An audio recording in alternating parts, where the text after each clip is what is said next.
I keep hearing people relate these kind of anecdotes, and it really does explain a lot. The mental health industrial complex really has sunk its claws into our society, particularly the younger generations. And I was fascinated to read this account by a professor at a university in the UK. He relates how commonplace it's become for students to cite mental health, anxiety, and depression to get out of doing anything. A meeting with a student. They can't come in person because mental health. A student gets a diagnosis from a doctor, they're suffering from anxiety. Now they automatically get 25% extra time when sitting an exam. Students exercising their right to refuse to sit for an exam in May and getting an extra 3 months before sitting for it in August. Reason?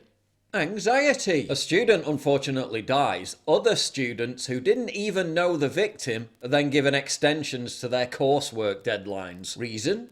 Anxiety. And if you don't fancy coming to campus because it's raining or you've got a hangover, struggling with my mental health is a ready-made excuse that nobody can really inquire into. The 2023 equivalent of my grandma died, writes the professor. To what extent the crisis is real or fake is therefore difficult to answer. Since when did anxiety, a condition experienced by every single human being who ever lived, become a mental disorder? Is social media and too much screen time really the sole culprit? Or are we actually coddling and encouraging this behaviour as a society? You don't really hear about it much in places like China or Russia, do you? Can you believe I'm 40 years old? Where did all the years go? A horrifying thought, but not quite as horrifying as if I actually looked 40 years old. I was getting my hair cut the other day and the guy said late 20s. I'll take it. You want to know my secret? Well, it's not rocket science. It's called moisturising your face on a regular basis with a good product. Which brings me to Tiege Hanley. No doubt like me, you were constantly flipping between different skincare products. Different brands for different parts of your face. Well, simplify everything by using the Tiege Hanley Skincare System Routine. Face wash in the morning. Wash. Really refreshing. Wakes up your face like a strong cup of coffee. Super serum. Boom. Locks in that good moisture. Eye cream. Wash. Totally smooth. Doesn't irritate. No sting whatsoever. AM moisturiser. Boom. Eliminates any tightness, dryness, and you get that SPF 20 layer of sun protection. Then repeat at night, but with the PM moisturiser. Wash. To keep your skin hydrated as you sleep. Then exfoliate or scrub twice a week with the...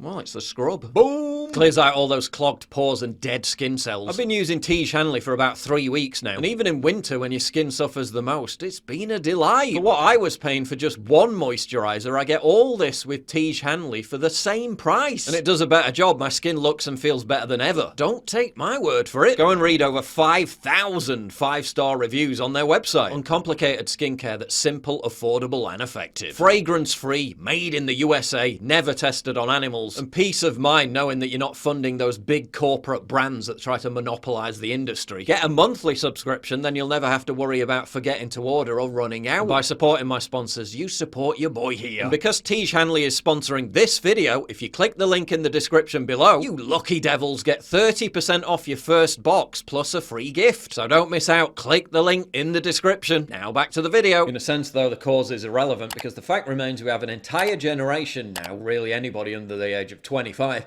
which seems to think that A, that mental health problems are common, B, that having one is a legitimate reason either to avoid doing something undesirable or to receive special treatment of some kind, and C, that it's wrong to judge or stigmatise anybody if he or she suffers from such a problem, and the effect of those beliefs is the same, however sincerely they are held: avoidance of responsibility, self-centeredness and navel-gazing, excuse-making and shoddiness. I've heard similar stories from the workplace, where people whose primary job, for example, is to talk to other people on the phone, demanding to be reassigned or given the day off, because they're too anxious to talk to other people on the phone. At what point do we acknowledge that much of this is artificially generated learned helplessness? Or to put it more bluntly, feeble-minded bone idleness. Naturally, wokeists are fully on board with all this because they're deeply offended by the very concept of personal responsibility, and the media still keeps on insistently asserting that there's a stigma surrounding mental health. No, there isn't. They never shut up about it. There's no stigma. It's embraced everywhere. By obsessively focusing on it and instantaneously pathologizing every difficulty in life, are we in fact creating the pathology in the first place? Maybe it's time to consider whether people across the West are being gaslighted into believing that normal human anxiety and everyday struggles are in fact deep-seated psychological problems that can only be treated with formal pharmaceutical drugs and endless wallowing and self-pity. Maybe it's time to ask where the hell stoicism went, and why it's being completely jettisoned as an effective coping mechanism. I mean, we all have our struggles, we all go through periods of emotional turmoil, but has embracing weakness, exuding fragility,